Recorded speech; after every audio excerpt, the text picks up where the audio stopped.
heaven's and cool, whatever. But that's not good. That means you're not stable. That's right. You're not stable, you're not stable. And what does the Bible say about an unstable man? A double-minded person. He's double-minded. An unstable man is double-minded. You don't want to be a double-minded person. Disengaged. Uninvolved. Uninvolved. Not interested. Not focused. Not focused. Anybody else want to say something before I go? Anyone? God's love is not disengaged. There's no distance in between you and him at this very moment. Whoever feels, I don't know, the devil's been lying to you and saying, man, you've been far away from God, you need to get deeper into prayer, you need to get deeper into your Bible, and you're not being a good Christian because you haven't prayed today. Turn lives from the pits of hell. Because how many of you guys have a best friend that you don't really talk to every day? Right? But then when you see them, you're like, oh my gosh, my BFF. Because that relationship never died, right? It never died. It was always there. God has always been there. Even when you're not engaged with him, he's always engaged with you. Come on. Always. Say that. So he's always present. He's always there. He never leaves you and he never forsakes you. Even when everybody else turns their back on you, even when people are talking about you, gossip, opinions. God's only opinion about you is that you're awesome. You're the bomb. Come on. He hangs on every word you say. He's completely head over heels in love with you. And it's not because of anything that you did. Oh no. Because he loved you even before you knew who he was. Come on. Even before you found out what he did for you. Come on. He loved you. He was already in love with you. Because if he wasn't in love with you, he would have never died for you. He keeps his promises. He keeps his word. He's not like man to lie. I'm pretty sure you guys have, dealt with it. Even yourself can probably be the culprit of saying you're going to do something and then you don't do it. Me too. But we're man. We're man. We forget things. And that's okay. But God is not like that. That's what's awesome about it, right? He knows everything so that we don't have to. Isn't that awesome? Yes. So stop trying to figure everything out on your own. You won't get far. He honors what's sacred. Sacred is holiness, right? You guys think of something holiness, okay? I don't want you talking about, oh my good pair of Jordans. They're so sacred. Don't touch them. Ooh, if you get a scuff on it, I'm going to kill you, bro. Ooh. Or what about your game? Oh, your game. Have you guys ever seen that video of that kid where his dad, he has a lawnmower and he literally has all his games?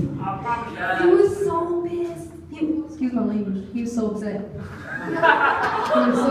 He was so upset. Hey, can I just be real? Yeah, be real. Hey, everybody say, can I just be real? Can I just be real? I sure am. Sure am. So he's not broken. When something's not broken, it means it works, right? It's whole. It's sturdy. It's strong. It's unmovable. God's love. Oh man, so awesome. It's not insecure. God's love is not insecure. God is not insecure. He's not like, oh man, I wonder when she's going to talk to me. Oh, does she even like me anymore? I wonder if she's still my friend. That's insecurity, guys. That's insecurity. But what's the, let's see. Insecurity is the result of not knowing who you are. Right? So God doesn't wonder if he is good enough. Am I good enough? Does God ever ask himself that? No. I am good. He already knows he is good. And he's not selfish. Always demanding his own way. No. He's not like it's my way or the highway. Because he gives us free what? Will. Since the beginning of all time. He's always given us free will. I like something that, I think it's Brandon who says it. He always says, God doesn't send people to hell. Who sends people to hell? People send themselves to hell.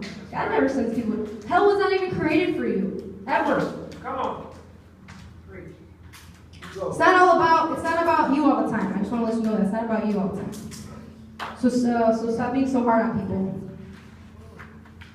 Because it's not all about you. And it's pure. God's love is pure. It's uncorrupted. It's never defiled. And that's a song, guys. That's what I got revelation from a song. That's a song. See, music is beautiful, isn't it? Yes. Oh, it can change your life. It really can. Especially when you're a worshiper, like Montez. God bless him. Praise God. Amen. Amen. You're using the word of God. But you know what? A lot of people, unfortunately, don't. They like, oh, I know. It's all skill. This talent. Nobody can touch this talent. So that's good. That's humility. I hope you guys know the difference. Yeah. So, moving on. As I given all those characteristics, we're going to go back now to our characteristics. And I'm going to talk about bad experiences. Bad experiences in life with people. It could be with your loved ones. It could be just at school with, random students, teachers. And what do? Brian always says, save your excuses for a rainy day. We make excuses, right? Excuses and justifications. You want to justify your actions. Well, I'm only this way because. Well, she did it first. That's dangerous territory, guys. Don't allow yourself to be a product of your bad experiences. That's right. Come on. If anything, let it teach you what not to be like. Yes. Preach. So if your dad smoked cigarettes every single day and you hated it, why would you pick up a cigarette and do the same thing to your family? Come on. If your dad was an alcoholic all his life, why would you pick up alcohol? Don't you remember what it did to your family? It literally destroyed your family. Why would you want to reciprocate that? It should teach you what not to be like, right? Because you remember, oh man, there was brokenness, there was division. The family wasn't united. There was no unity. So for you to pick it up, it's just you're just leading a cycle. And the same brokenness that you had inside of you, now you're forcing someone else to do it. To have that same brokenness that you yourself didn't even agree with in the first place. That's not right. Oh, but you're doing it. So now what's right? Don't reproduce what caused you brokenness, otherwise you're no better than those who hurt you. Come on. You want to be a good steward of something? Be a good steward of your heart. Don't let nastiness in there. What can be nastiness? When someone hurts you, you want to retaliate. You want revenge. Oh, okay, she thinks they deserve what's happening to them. They shouldn't have done that. Oh, they should have talked to my boyfriend. She should have done that. Why? Why? When you begin to allow these meditations in your heart, you slowly fail to realize that the one thing you originally didn't agree with was right actually empowers you to do that same hurt. But only because you were afraid to admit that you got hurt by it. And instead it empowered you through anger to retaliate. That's evil.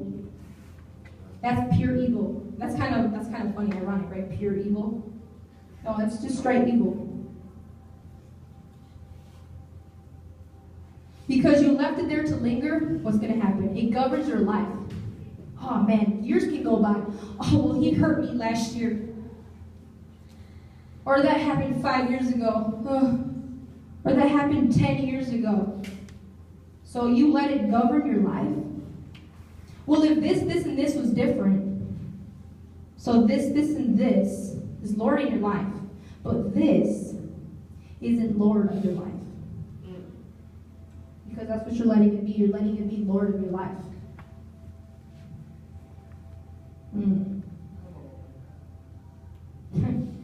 Another thing. This is awesome.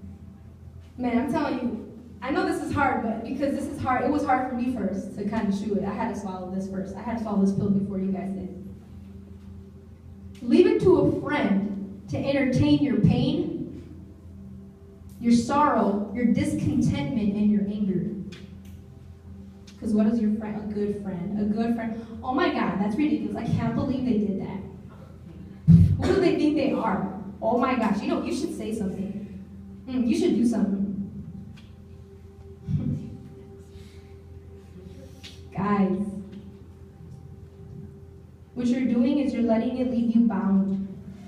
And when you're bound, you're stagnant, and you're motionless, and you're still. And then eventually you're crippled. So what do you got to do? You got to get rid of it so you can experience freedom. Yeah. So what do you do to get rid of it? Keep your eyes on Jesus. Cliche something? Cliche? WWJD? WWJD? What would Jesus do? Because when you're in Jesus' presence, He protects your soul. Your soul is, and what's your soul compiled of? Brandon, what's your soul compiled of? Jesus, obviously. Emotions, right? Yeah. Okay. And I kind of got you up there, my bad. She was on Facebook. No, I already know what he's doing. He's actually recording me, so don't try to make him look bad. So, keeping your eyes on Jesus, Miguel. Just kidding. No, I'm just kidding. Miguel's awesome. You guys want to give Miguel a hand? He's an awesome youth leader. You know what? And I'm telling you this real quick. The same respect you're showing me is the same respect you should show Miguel. I know what Miguel said earlier here. He's like, if you don't respect me, respect her. But that's not right. You should always respect your youth leader. When he's speaking, you should be quiet. Because I'm pretty sure you guys have gotten mad when you're speaking and then someone interrupts you and you're just like, oh, excuse you, I was talking. Well, guess what? You're doing the same thing when you're talking over your pastor. So, just thought you could tell me. Good word. So, let's go back to Jesus. Because Jesus provides peace, joy, and rest. There's no problems when you're in the presence of God, right? All your problems kind of float away for a little bit. When you remain in the presence of God, you're not a problem-conscious person. So don't be a problem-conscious person. A problem-conscious person is constantly thinking about problems. Yeah. They're so problematic. You talk to them, they're like never in a good mood. They're like always thinking about everything that they have to deal with today. Like, gosh, freaking brother's being a jerk today. Jeez. But you could be a solution-conscious person. Amen. Come on. Because if you're a solution-conscious person, that means that you're always looking for a solution. You're always looking at how to fix things. Instead of starting problems and issues with people, you start solutions. And solutions is motivated by love. So as soon as you get into solution mode, you get out of problem mode, you get into chill mode. That's right. Who likes to be chill? I know I do sometimes. Brandon gets mad at me sometimes because I turn the radio off in the car because I like silence and he gets mad at me. But I'm sorry, I'm a chill mode person. So, we must be innocent in doing evil unto others and be excellent in doing good unto others. Amen. In Titus 1:15 it says, to the pure all things are pure. So pay attention to your thought process. I was just discussing this with the leaders in the meeting earlier. And I told him that something that I've acquired while I was away at college, obviously it's a whole different environment out there than out here. Out there is literally like every single day fire. And you're just like every day you're just on fire. Like, bro, cool. You're just like every single day, 24 hours a day, just speaking in tongues. But then you get out here and everybody's like, oh, let's go watch a movie or something. I don't know, it's just, so what I learned about myself out here, I've been kind of more observant. And it's not even like on purpose. Like, I'm not trying to be observant on purpose. Why am I observant on purpose? So, so what I do is I listen to people, what comes out of their mouth. And sometimes even the things that come out of my mouth, like, shock me. I'm like, oh my gosh, I rebuke myself. To the pure, all things are pure. And out of the abundance of the heart, the mouth speaks. So if you're speaking always filthiness, and there's always complaining coming out of your mouth, and attitude and all that, then you need to check your heart.